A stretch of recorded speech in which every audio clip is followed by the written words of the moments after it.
Up next, a practical and informative examination of the second of 3 running foundations, strength and mobility, and a quick look at track and field's fight for survival this summer. Information about the world of running, inspiration to fuel passion and excellence, and ideas for making connections and finding community. You're listening to AtoZrunning.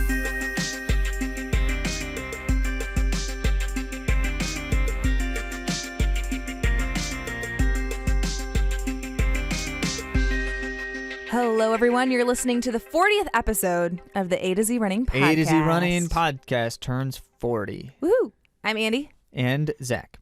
And we had a fabulous weekend. I hope you all did too. It was sunny, like super sunny all day, every day. So we spent a lot of time at the pool. We're speaking from West Michigan here. Yeah, so we're speaking from West Michigan. 90 degrees, sunny, and humid. Yes. Hot. So we have access to a pool. And it was fantastic. And I need to mention, because we got these really awesome sunglasses from Knockaround, and we're kind of There are knockarounds. Yeah. I don't know what you mean by that. Knockaround sunglasses. They're like the casual, I just throw them on when I need some sunglasses, toss them in my bag. That's why they named the company Knockaround. Wait, you didn't know that? Brilliant. Now she knows. Well, I have to say, these are fast lane ones, and we customize them to AtoZrunning colors. Custom fast lanes. Yeah, and they actually stayed in my head all day long, and I didn't get a headache. While you were in the pool. I did some aqua jogging. Every day I did some aqua jogging. Mm-hmm. So anyway, thanks to Knockaround for sending us these. If you have a company and you'd like us to try something of yours, please do send us a note, and we'd love to try it. And here's the thing. For anyone who's looking for a sweet pair of shades that are, they're stylish and functional at the same time, I ran an hour in these in the 90-degree humidity just a little while ago before recording this episode, and my eyes did not fog up at any point in time, which matters because every run in 90 degrees and humidity, your eyes get foggy. Didn't happen with those on, and they didn't slip or slide or anything. I didn't have to push them up or anything like that. And they're $30. We customize them. $30 for custom sunglasses. Sweet. We're going to link to them in the podcast associated with this episode, which is AtoZrunning.com/episode 40. Good stuff. So, Andy, have you been enjoying the aqua jogging, or do you hate it? I don't mind the aqua jogging because there's been a lot of activity in the pool, because I obviously have 2 kids, and my mom's been around, cousins have been around. So yeah, I've kind of enjoyed it. It's a long time to be in the water because I'm trying to go over an hour every time I go. But I have noticed a couple things that I wanted to share with all of you that have made it harder, which that was kind of an obstacle for me because my heart rate, better, faster, stronger. My heart rate wasn't getting high enough.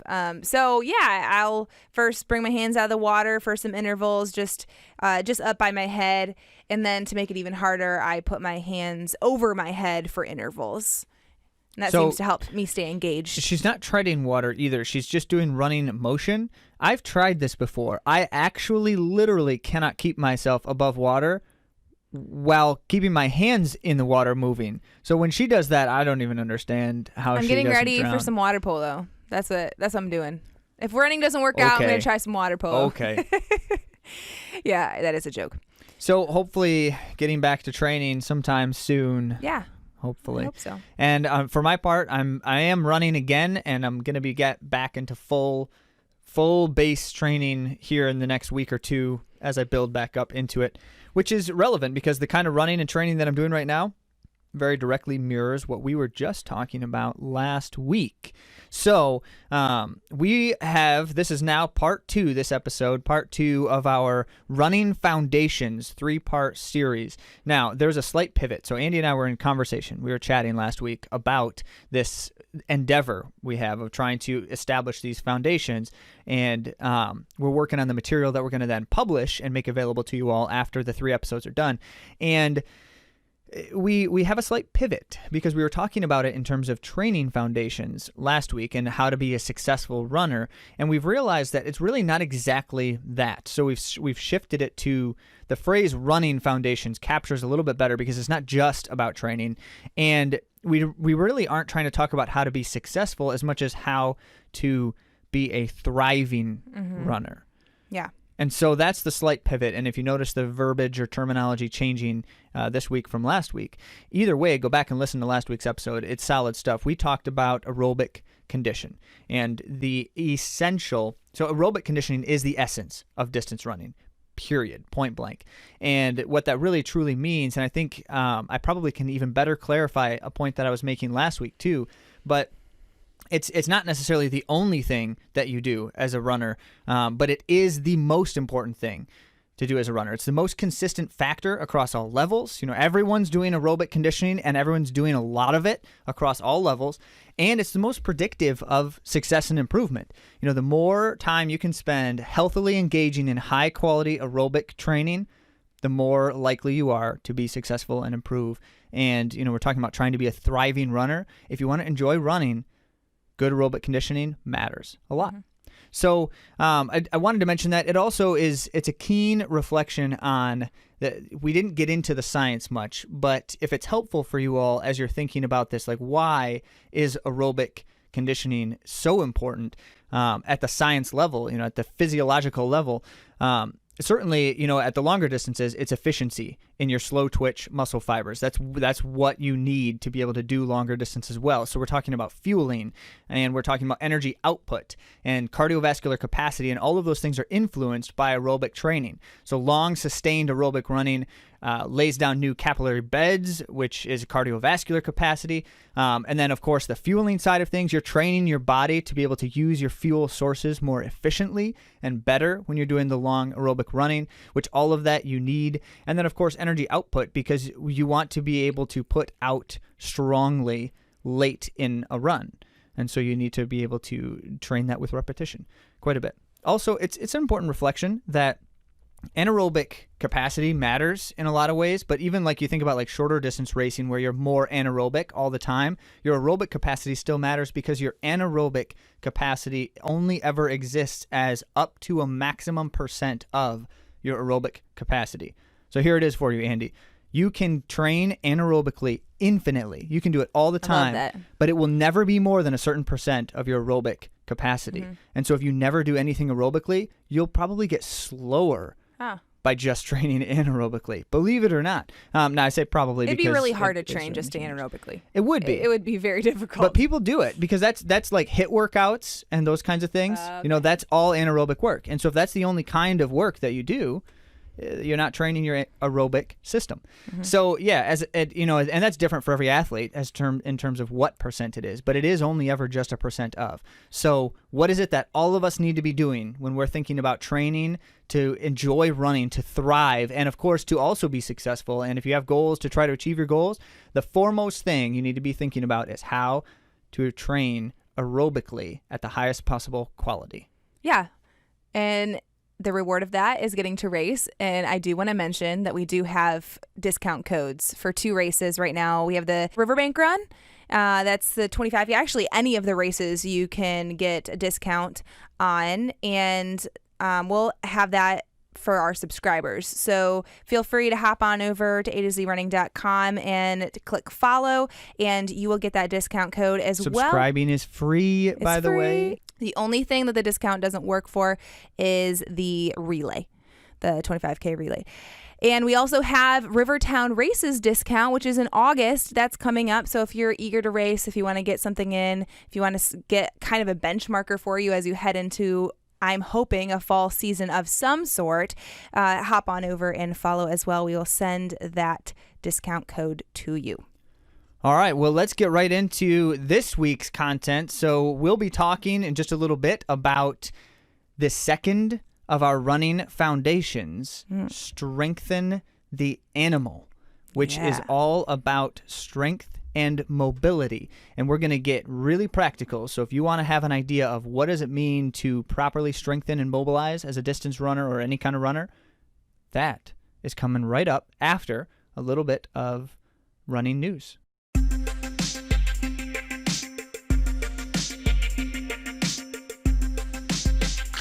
All right, well, track meets are happening. Track is back. Even though they're like secrets. Yeah, so personally, I think that is rubbish. The whole secret track meet thing is rubbish. Why? Just tell people we can't have crowds. We can't have crowds. Well, they should at least televise it for sure. Yes. Because there's no sports happening on TV. Nobody cares about a private secret track meet. Well, after the fact, we're all pretty intrigued, but I think a lot of us would want to watch it. I want to watch it. I want to watch it. I think it'd actually help the sport of track and field that some of these events are happening. And amazing things are happening at these races. And it's just incredible to me, the resilience of these high-level athletes, because Noah Lyles ran the world-leading time in 9.93 in Florida at this tiny little race. And that was in a race with Gatlin, and he ran 9.99. And it was wind assisted, so I should put that out there. But Trayvon Bromell, he got a PR at that same, he was third at that same meet in the 100 meter, and he ran 10 seconds, .04. And the reason why Noah Lyles is now the world leader is because the other two are the only other two people who have run. So he's the world leader of 3. No, I'm kidding. I'm joking. But it does feel that way. That's a legit showing for them. Yeah, for sure. Yep, but fast people can run fast, even if everyone else is quarantined and the meet is secret.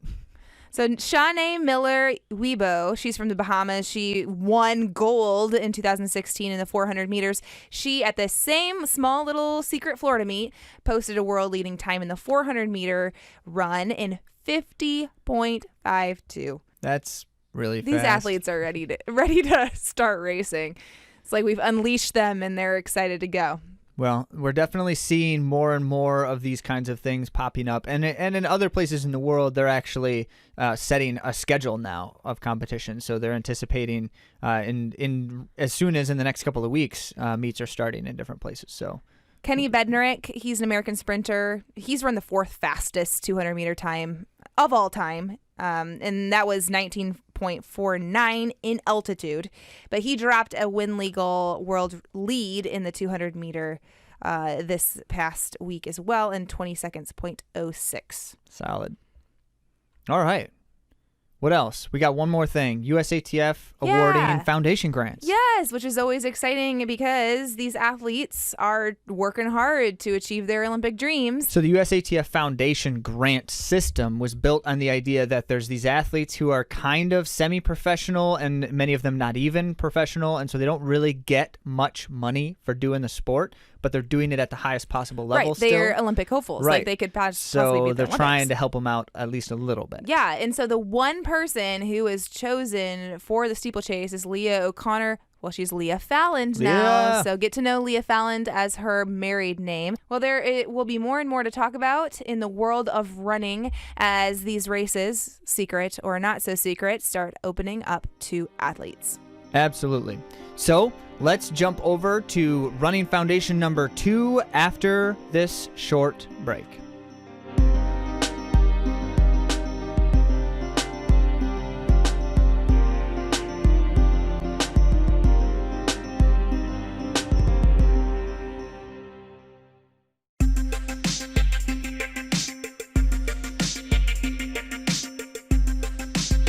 All right, Andy, are you not terribly excited to talk about strength and mobility? I am, because I know that I'm going to actually learn a lot.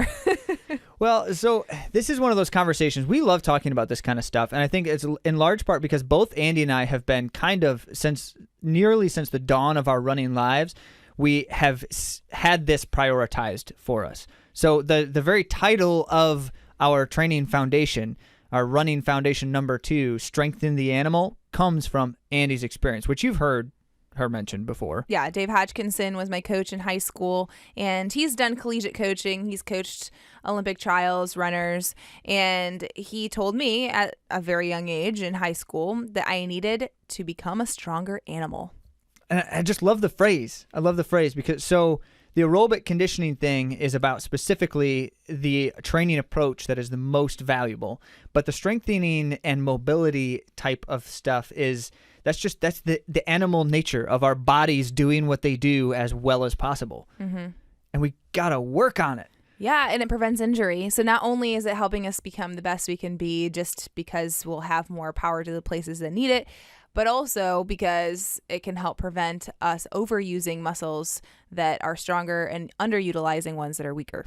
Yeah, really, fundamentally, the why behind why you need to, everyone must work on general strength and mobility. So GSM, you'll see that abbreviation all over the place if you start Googling this kind of stuff a lot.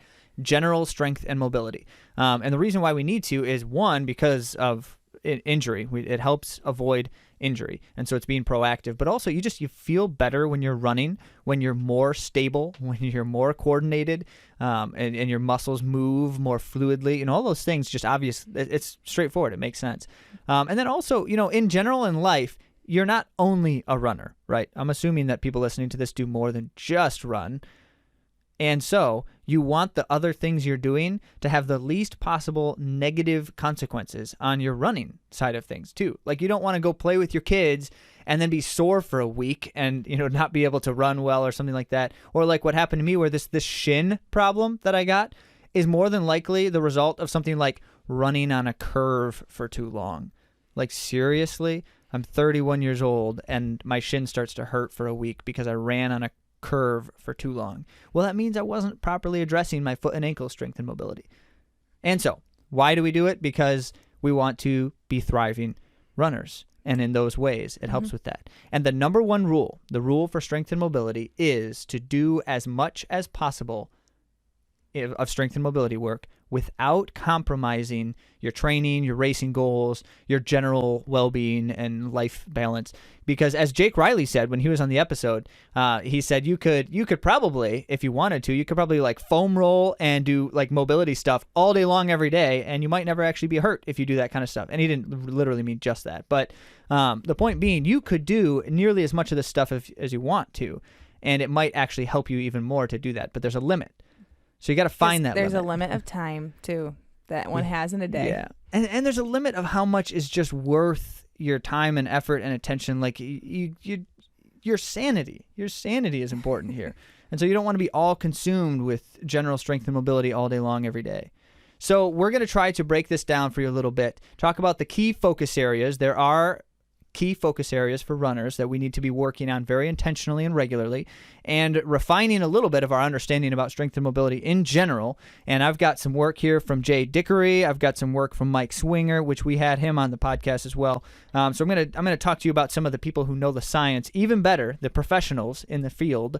And then also what are the recommended formats for trying to do this efficiently? Like Andy said, there's only so much time you're going to want to devote to this stuff for most of us. How to do that efficiently and still accomplish the best possible results here. And we've got some recommendations and just some examples too. Mm-hmm.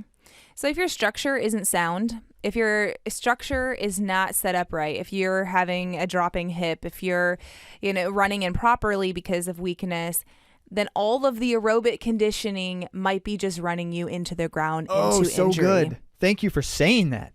I don't know why I didn't think of it. Well, maybe you haven't had 2 hip labrum tears, so maybe. I don't know for sure, but yeah, probably.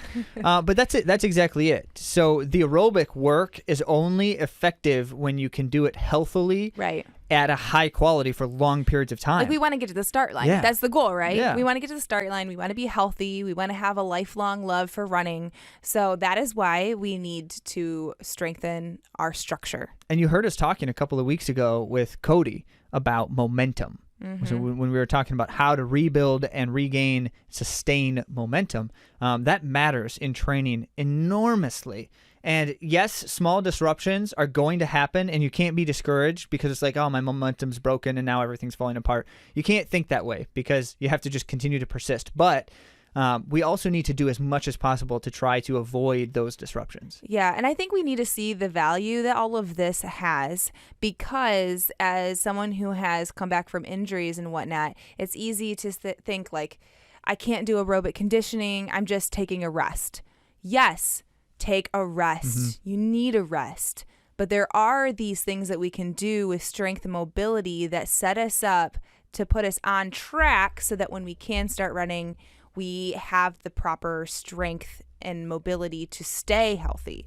So a lot of time, I'm so guilty of this. I'm the guilty one here, where I just take time off and I'm sad. I take a week off and I'm sad. And then, it's not really quite better yet, but I get a little eager, a little impatient, and I start going again. and have the injury pop up. Yeah. The most important time to do strength and mobility work is when you're hurt or disrupted in some way, because that's the time when you have a little bit more time than usual, especially if you're not even able to cross train or something. But obviously it matters what kind of injury you have and what you're able to do and all of that. I will say this as a guiding rule for all of us, the time to start doing consistent, routine strength and mobility work is now. It doesn't matter when and where you are, unless you have a race in 2 days. Start doing it now. But how much you do and what you do matters where you are in your training cycle. So if you're close to a race, you don't want to make significant changes to this kind of stuff. But it still can help you. Even if you're a week out from a race, doing some light strengthening work and just At some least key activation. areas. Yeah, like some hip activation and posterior chain activation work can immensely benefit a race, even just a week out. But especially like mobility work, you got to be doing that ASAP if you're not.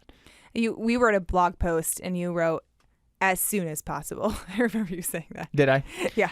More than likely, I'll say that every time. As soon as possible. Yeah, and that is the truth. It's just, there's a good and bad way to approach that, but something as soon as possible is the rule. And so we're going to give you some of those somethings right now. Okay, 4 focus areas. So for strength and mobility for runners, the key areas appear to be, and I am not a physical therapist, I'm not a kinesiologist. So I've, as I always do, and this is what we try to bring to you as a value in our understanding of these things. We try to read as much of the material as we can. We try to talk to the experts. We get them on the podcast if we can, but our goal is to try to learn a lot of this stuff and then distill it and synthesize it. So as far as my understanding goes, and PTs out there, correct me in a heartbeat if you can. The 4 key focus areas for runners, for all of us in general, is posterior chain, number 1, which is, everything from like your neck down to your heels, really. But the full posterior chain, so shoulders, back, glutes, hamstrings, all of that kind of stuff. Your core, which I'm defining differently than your posterior chain because we're talking about everything that wraps the core of your body, which can extend down into your hips and up all the way to your shoulders, front, back, sides, everything. Your hip and hip girdle area, so the full range of muscles and tissues that move as your hips are moving, which is super complex. Which we have discovered more and more about with Andy's hip pains. And so as a hip labrum tear rehabilitator, that's a horrible way to say that. So Andy's rehabilitated these hip labrum tears in various capacities. And one of the most frustrating things is she'll feel pains and tightnesses and such in the area that aren't necessarily because of the hip labrum. Like she'll feel a hamstring pain, but it's not the same thing as the hip labrum pain, but it's like in a very similar spot. And so then it's confusing.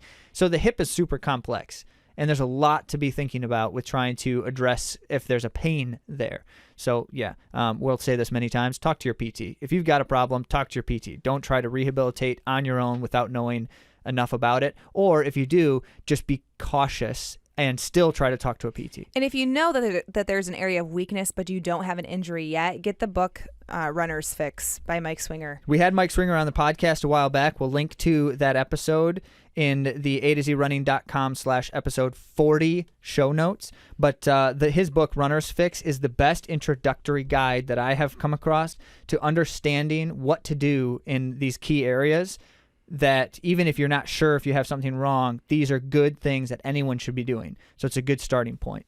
So I've only gotten through 3 of them: posterior chain, core, hips or hip girdle area, and number 4, of course, your foot ankle, your feet and your ankles. We got to be very attentive to those things because that's where the force of impact begins, and that's where the first line of entry in all of your muscles that respond to running. So we got to be attentive there too. You know the saying, pride comes before the fall. Pride comes before the fall. Where are you going with this? I'm really curious. Because I literally thought to myself on a couple occasions, wow, I have really strong feet and ankles. Man. I did. I Never thought do that. Never do that. I was like, I don't really have to work on those. I'm curious. Would you like look down at your feet and be like, yeah, boy, I got some strong feet? Is that what you do? No, but I have twisted my ankles on a few occasions and I can just run it off, and I don't even have hardly any soreness even from completely rolling my ankle and landing on the side of it. So I thought that I was in a good spot, and here I am now with a little foot injury. So if you see Andy running down a trail with a smirk on her face, nodding her head like, yeah, boy, you know she just twisted her ankle and thinks that she's invincible. All right. Well, that's actually indicative. There's so many of these things, so we're not going to try to do this for everything. But like if you twist your ankles a lot and it's, just kind of happens really easily, that's probably because you have weak ankles. It's, it's not because you're stepping on stuff a lot. Most of the time, our ankles turning easily is the result of having weakness in our ankles. And it's a quickly remedied thing, too. And that's not to say that twisting your ankle automatically always means you have weak ankles, especially if you run, in trails a lot, you're going to twist your ankles. I just did that yesterday. That's why that came to my mind. Luton Park, shout out. All right. Now, understanding a little bit more about strength and mobility before we get into some of our recommendations, and I think especially formats for how to approach these things in your schedule so you can do it well.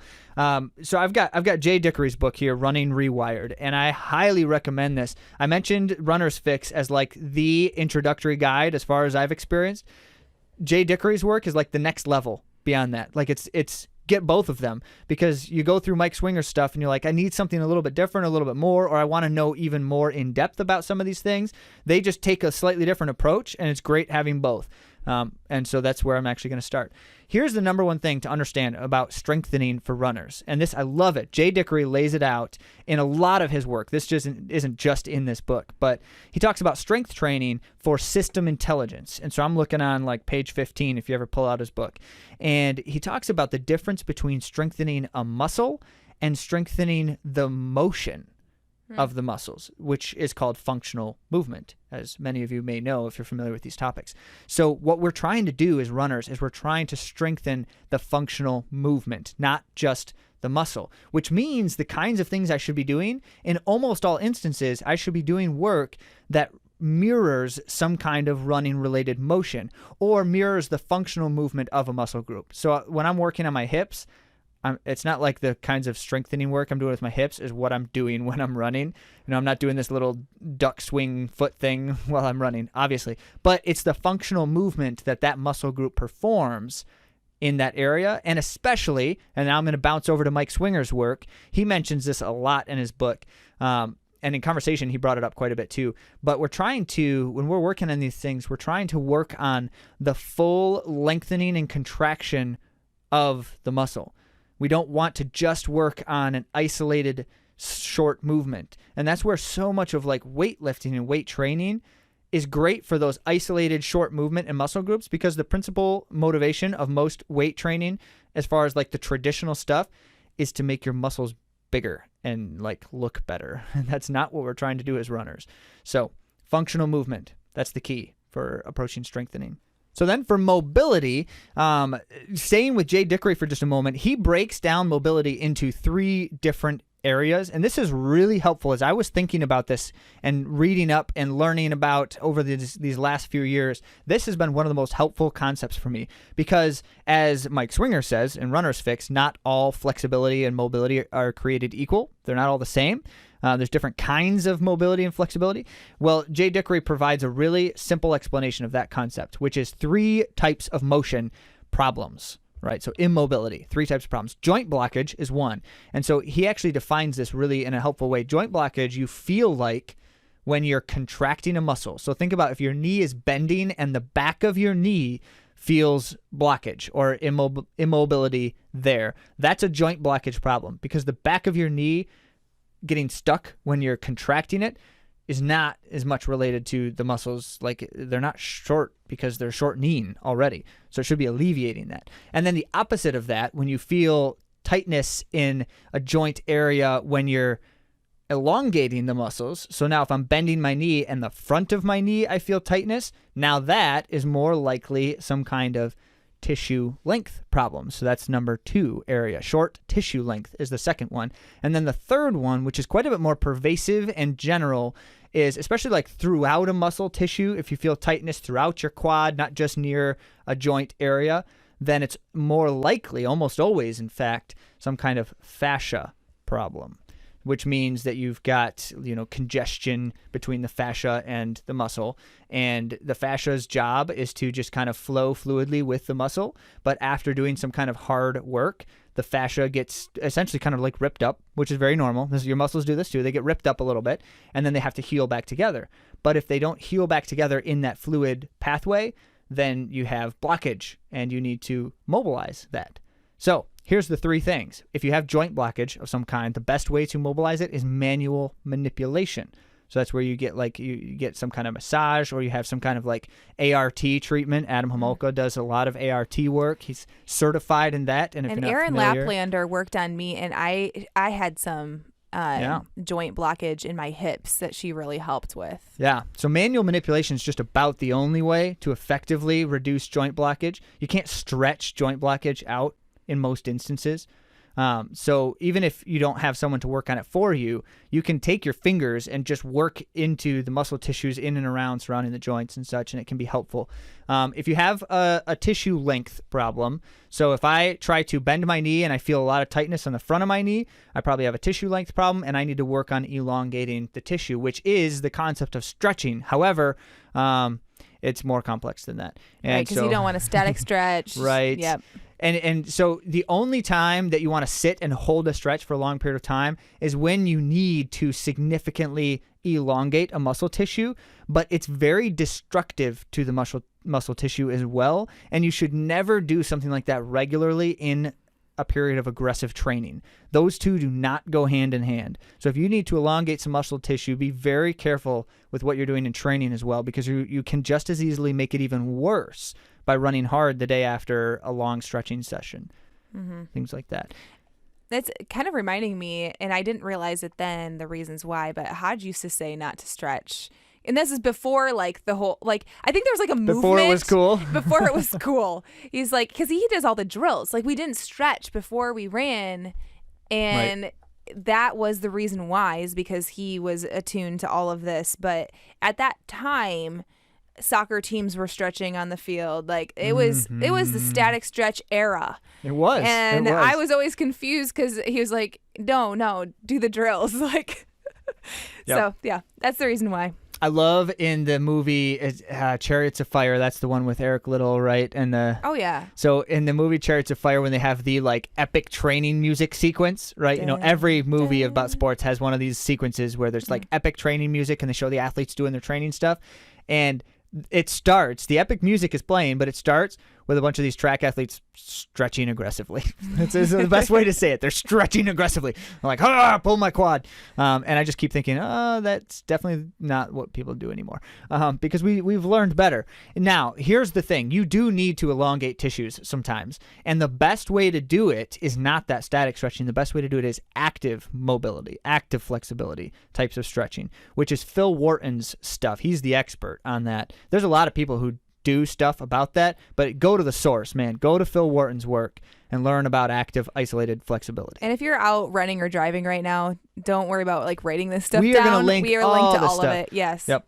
So this is book number 3, by the way. Jim and Phil Wharton published kind of the summation of their flexibility stuff in a book called The Wharton's Stretch Book, and it's literally just a book of stretches, the whole book for your entire body. It's amazing. Yeah, and this is active stretching. Yes. And so that's the key. If you need any kind of elongation of tissues, that's the kind of stuff you can do every day. And the reason why it works is because you're not actively creating the stretch reflex, which is where the damage starts to occur in your tissues. What episode did we talk about that? I don't remember what episode it is. Well, I was just trying to think about it. We'll find it and link to it. All right. So those are your 3 types. Oh, I didn't mention, obviously for fascia problems, you need fascial release. That's the key there. So that's what, foam rolling, the reason why people recommend foam rolling as a great daily maintenance thing before running is because if you happen to have some fascial congestion somewhere, some light foam rolling almost always helps to break that up enough so that it can move fluidly more,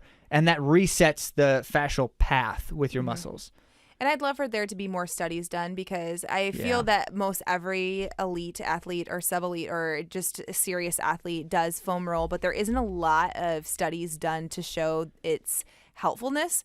But it makes sense that it's helpful based on what it's doing physiologically. Absolutely. And it's really important to remember, why is your fascia getting all bound up like that? And it's because you did something that broke it up. So like some kind of hard run, hard workout, anything like that, that broke it up. And then when it healed back together, which it does very quickly, your fascia is very resilient. And so when it healed back up, it did so improperly. It was out of path, out of alignment with your muscles. And that's where that binding sensation comes from, the tightness. And Zach told me, because I didn't know, when I started foam rolling a few years ago, I don't know how many years ago, time has escaped me, but it hurt like so bad. I was crying like every single time I would roll.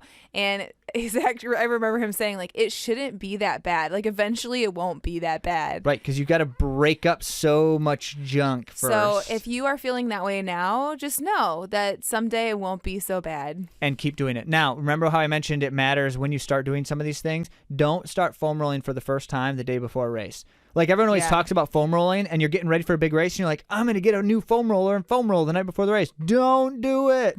Well, maybe lately. Yeah, maybe just a little bit. But here's the thing. When you do the foam rolling, it breaks up some tissues, which releases potentially some acids, lactic acids, some waste products and such. And at the very least, by breaking up tissues, you're causing a recovery response. And so if you're racing the next morning, they might not be fully recovered by then. And now you've got, unresponsive tissues. So if you do it like lightly, just to get the blood flow to those areas that you might be feeling, Sure. needing to stretch in a dynamic way. Yes, yeah, that's where the active isolated flexibility stuff comes in, where you can do that the day before a race for sure. Just don't do it for too long. It's kind of the idea. So with that fascia stuff, by the way, I wanted to just quickly mention one of the best ways you can avoid that happening. So if you do a hard workout and you're thinking, oh man, my fascia's got all ripped up and now it's going to heal back in crumbly ways, because that's exactly what you're thinking every time you run a hard workout. Really? Yes, Andy. Maybe you do. Everyone is thinking about their fascia. So I haven't even tried to explain what fascia tissue actually is either. I'm not even going to go into that. Look it up. Google it. It's something that's related to your muscles. It. Yep. So what's the best way you can avoid that happening, or at least reduce it, is after your hard workout, especially right after and several hours later. So both of them matter. Do some active isolated flexibility across all your major muscle groups. And what that is going to do is it's going to help the tissues realign a little bit. So do it right after the workout, and then about 4 or 5 hours later, if you can, do it again. And then when it starts recovering, instead of recovering in crummy ways, it's going to help kind of realign it again when you do that active isolated flexibility without delaying the recovery period. Now, I should say it does delay it a little bit when you do that, but it's worth the little bit of delay if it means it aligns correctly, because I'm assuming you're not running a hard workout on Wednesday and then another hard workout on Thursday, so you should be fine if you're doing a recovery period there. All right, that is your general understanding of strength and mobility. And I just really liked in Runner's Fix, just to kind of close it out there, the line of explanation for this flexibility stuff is flexibility as kind of like an essential definition from Mike Swinger is the ability to lengthen your muscle under load and return it to normal length. So that's where the active piece is really important. That's where the functional movement work. When you're strengthening something, motion path matters, because you're trying to actively lengthen and shorten your muscle throughout the entire motion path. So there you go. Thanks, some great Mike Swinger. Wisdom from some smarter people than us. All right, now, having talked about all of those things, I think the best way to make this, to solidify it for you, make it practical, is to just give you a couple examples of, recommending formats for how to approach this. Andy said the time thing matters. So I always do a daily, weekly approach. And as we work with a number of athletes, one of the things we're always willing to do, not everyone asks us to, we write training plans. Certainly, we also are happy to create strength and mobility plans as well. And the daily, weekly thing is the most helpful way for me to approach it. What this means is daily, I have a routine that I try to abide by every day. It's the same routine in terms of the amount of time and when I'm doing things. So it's first 10 to 15 minutes in the morning, first thing when you wake up. And if you're going to run right after that, if you're going to run right when you wake up, that's fine. Your 10 to 15 minute morning routine is your warm-up routine for your run as well, and that's great. And then you have a before run and an after run routine that are varying lengths depending on the day of the week. because that's the weekly part. But there's always something you're doing before and after every run, and it can be 5 to 10 minutes. It does not have to be incredibly long. And then every day before you go to bed, another 10 to 15 minutes. And here's what we're doing. Full disclosure, I don't do this. So we'll come back to that. Well, I have started to do the morning routine, and I do a before run routine every time.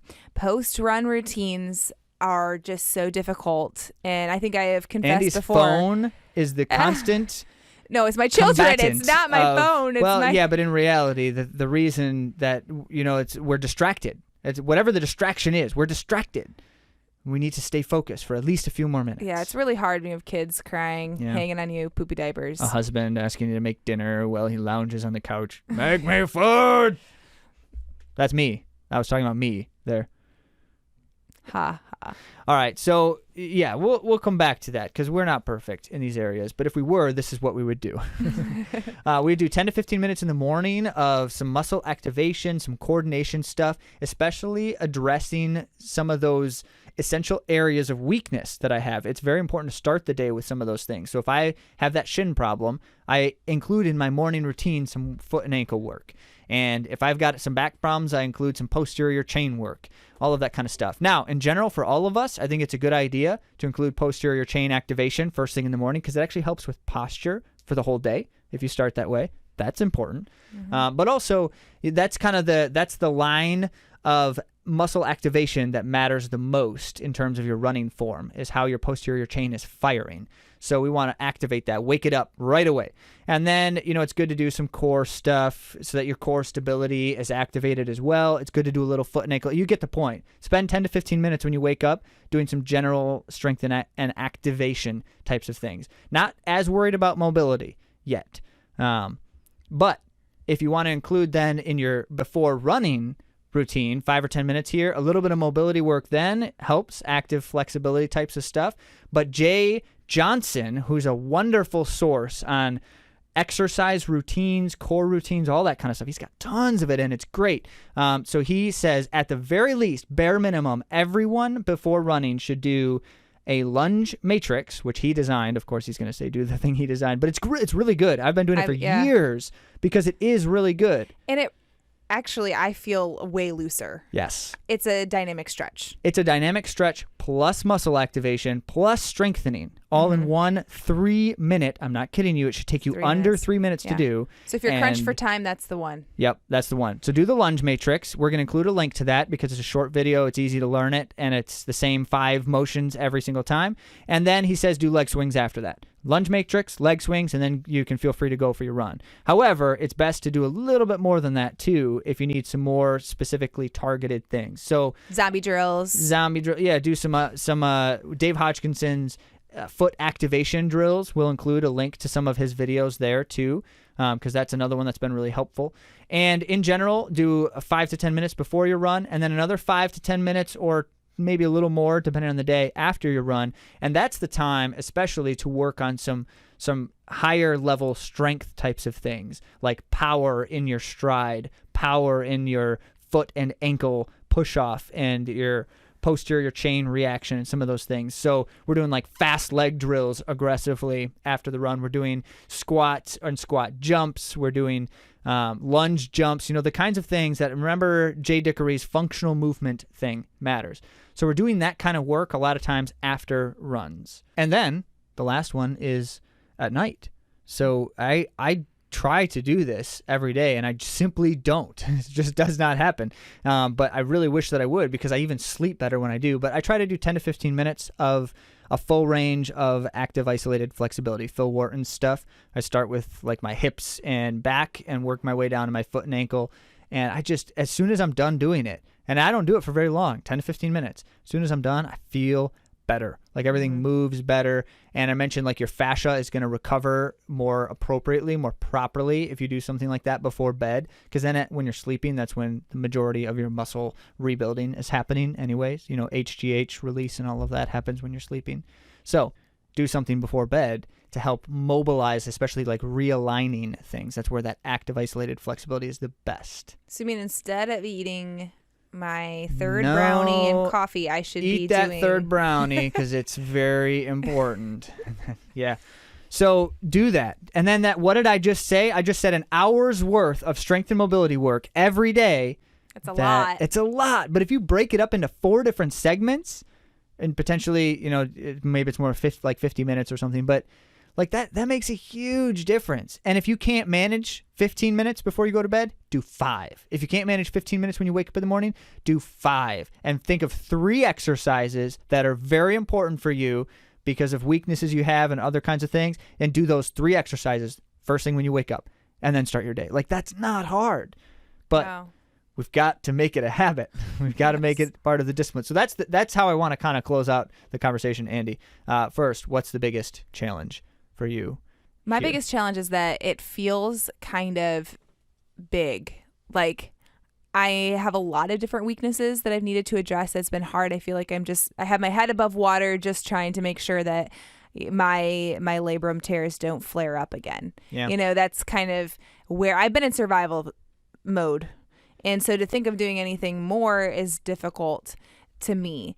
So I think my biggest challenge is that I don't have a plan that it seems manageable. So I think for me, like, moving forward, having this conversation, it's 5 minutes for me. It's 5 minutes when I wake up, 5 minutes when I, go to bed. And then I do my pre-run routine every day. Yeah.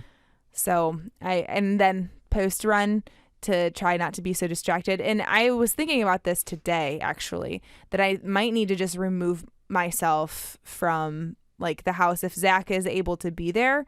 And just remove myself, be in a different place, be like out in the yard or something where my kids aren't, because it's so hard for me to stay focused. Yeah, that's a great idea. Stay on the deck, go straight to the basement once it's clean.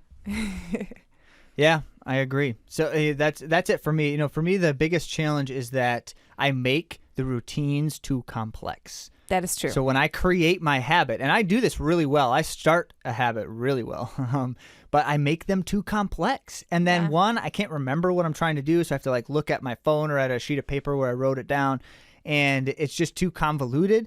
And then 2, it takes too long then, because by the time I'm done, my 15-minute routine is actually more 30 minutes if I'm actually doing the whole thing, and that's just too much. Yes, it is. I need to simplify. This mama needs some help. Yeah. And of course, the last question is, what helps us be the most successful in these things? So we just gave a couple of tips there. Remove yourself from your distractions as much as possible for a few minutes if you can afford it. And certainly for me, keep it simple, keep it basic. Andy, what's your final thought? If a PT has given you exercises, do those first. Maybe the final thought is go talk to your PT before you start all of this.